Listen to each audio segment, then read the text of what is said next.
Yo tout le monde, ici Vernal Club 238.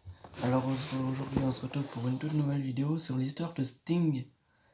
Ouais, c'est un nouveau format, mais c'est un nouveau format sur la chaîne. Voilà quoi, ça va en faire de temps en temps, pas tout le temps, parce que c'est vraiment... Là voilà, on se retrouve sur l'histoire de Sting. Sting est un Hall of Fame, un ancien catcheur. Donc comme vous pouvez le voir, mes amis sont toujours pas présents.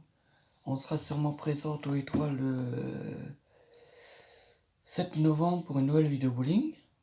Et le 16 et 17 novembre, ils viendront sûrement à la maison, donc voilà. Donc on va commencer.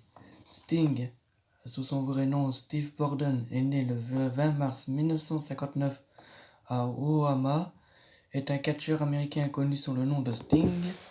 Il travaille pour la WWE comme ambassadeur de cette entreprise, avec 14 titres majeurs remportés, dont 6 fois champion du monde poids lourd de la WCW, 2 fois champion du monde poids lourd international de la WCW et 2 fois champion du monde poids lourd de la NWA et 4 fois champion du monde poids lourd de la TNA.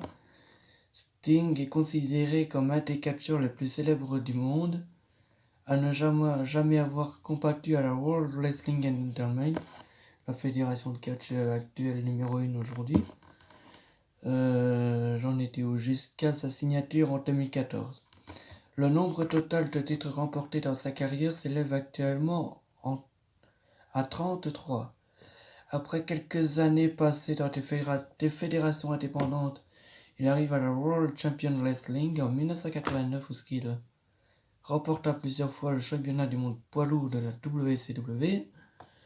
Après sa fermeture en 2001, rachat par la WWF, ce qui était la WWE à l'époque, en mars 2001, il rejoint en 2003 la TNA où il devient en 2012 le premier catcheur intronisé au Hall of Fame de cette fédération. Ça je n'ai son nom, l'Universal Wrestling. La WCW, ça non.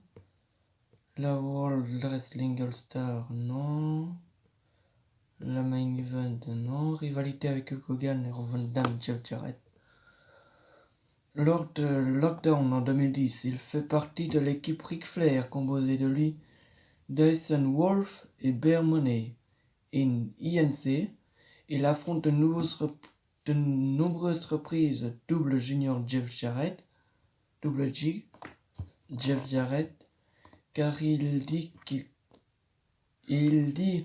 qu'il cache un jeu derrière lui.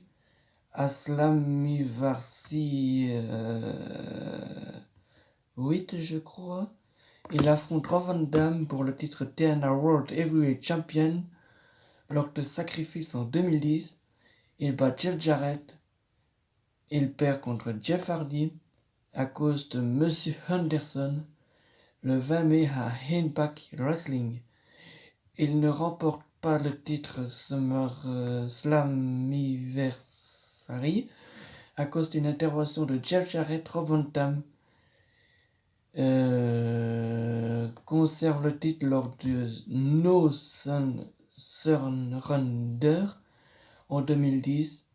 Lui et Kevin Nash affrontent Samoa Joe et Jeff Jarrett pendant le match lors de Bound for Glory en 2010. Lui et The Pop D'Angelo Dinero et Nash battent Joe et Jarrett qui partit prendre le match.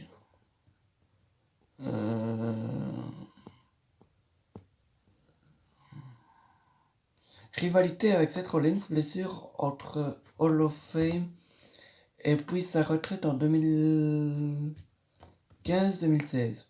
Lors de Raw du 24 août 2015, Seth Rollins pense avoir la statue à son honneur.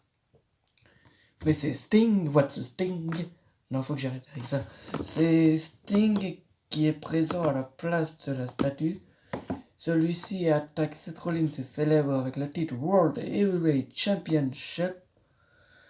Dans une interview exclusive pour le WWE Network, Triple H annonce que Seth Rollins défendra le WWE World Heavyweight Championship contre Sting, Night of Champion. Le 31 août à Raw, il annonce qu'il veut terminer sa carrière en battant Seth Rollins pour gagner le World Heavyweight Champion, qui est le seul titre mondial qu'il n'a jamais remporté dans sa carrière. Le 7 septembre à Raw, il fait perdre Seth Rollins en le distrayant avec sa statue. Plus tard dans la soirée, il jette la statue de ce dernier dans un camion poubelle. Le 14 septembre à Raw, il participe à son premier combat à Raw en battant Big Show par disqualification après que Seth Rollins l'ait attaqué. Plus tard dans la soirée, lui et John Cena battent Big Show et Rollins. Lors de Night of Champion, ils perdent contre Seth Rollins et ne parvient pas à gagner la ceinture. Plus tard dans la soirée, la WWE annonce que Sting est blessé et qu'il sera inactif quelques semaines. Le 11 janvier, le 11 janvier 2016, John Bradshaw Layfield annonce que Sting est le premier intronisé au Hall of Fame de la WWE à la veille de WrestleMania 32. Le 17 mars, il annonce que sa blessure à la nuque est trop sérieuse pour continuer sa carrière et annonce sa retraite. Le 6 avril 2018, il a assisté à la cérémonie de Hall of Fame 2018.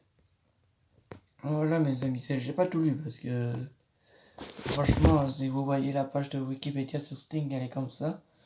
J'ai résumé un peu sa carrière. Mais bon voilà, dites-moi dans les commentaires si vous voulez d'autres vidéos de ce style, si vous voulez que je raconte l'histoire d'un autre catcheur ou quoi. C'était la première fois que je fais ce petit format-là. Et on a fini les travaux, donc normalement vous n'entendrez plus de bruit dans la vidéo, normalement. Donc rendez-vous bien le 7 novembre sur ma chaîne, peut-être pour un petit vlog, d'où je passerai le relais à Matrix après. Il y aura moi, Matrix et Télégraphe Nolan. Et peut-être le 4e joueur de la dernière fois, ça on n'en sait rien du tout. Donc voilà. Et le 16 et 17 novembre, on verra bien ce qu'on fera comme vidéo, mais bon. Ouais, c'est un peu horaire décalé, mais bon, voilà, voilà. Il faut trouver des nouveaux concepts et tout. Voilà, c'était moi. La suite au prochain épisode.